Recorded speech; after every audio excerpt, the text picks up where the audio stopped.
মেবো একটা নিউজ দেখে বুঝছেন আমি তো খুবই হতাশ, বিস্মিত, অবাক সব একসাথে হয়েছে। আপনারা কিছু মান করেন না, আপনারা তো সোশ্যাল মিডিয়ার বদৌলতে এতক্ষণে আপনারা হয়তো সবাই কম বেশি জানছেন যে একটা ঘটনা ঘটে গেছে, যে কি হয়েছে, যে বিয়ে করার 1.5 মাস পর এই লোকটায় সেই সুপুরুষটায় জানতে পারছে যে সে তার স্ত্রী নাকি পুরুষ।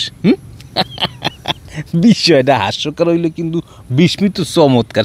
তবে এখানে যেটা বিষয়, আমার যেটা জানতে মন চায়, আচ্ছা তুই 1.5 মাস লাগছে তোর একটা চিকি মানে আন্দাজ করতে যে তোর স্ত্রী পুরুষ, তো এই 1.5 মাস তুমি কি করছো?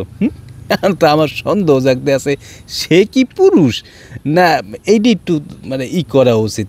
নাহলে একটা পুরুষের সে তার স্ত্রীর সাথে প্রায় 1.5 মাস সংসার করার পরে যদি সে জানতে পারে, উপলব্ধি করতে পারে যে তার স্ত্রী পুরুষ, এখন সেই পুরুষ যে উপলব্ধি করছে যে তার স্ত্রী পুরুষ, সে কেমন পুরুষ, এইটা কি একটু দেখা লাগে না জিনিসটা? আপনারা কি মনে করেন? আপনারা একটু আমাকে কমেন্ট বক্সে জানান। কারণ কি আমার এই সরল মনে আমার খুবই অধীর আগ্রহে জানতে মন চাইতেছে যে আসলে এটা কেমনে সম্ভব। আপনারা একজন ছেলে মেয়ে একসাথে মনে করেন যে 1.5 মাস যদি একখানে ঘুমায়, আর 1.5 মাস পর যদি কয় যে আমার স্ত্রী পুরুষ, এইটা কি মানা যায়?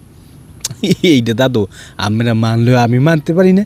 এটা অতি দ্রুত তদন্ত করিয়া আমাদের আমাদের জনগণের মানে কি মনের আকাঙ্ক্ষাটা পূরণ হোক, যে আমরা যেটা জানতে চাইতেছি যে কীভাবে 1.5 মাস লাগলো, এটা অবশ্যই সবার জানানো উচিত।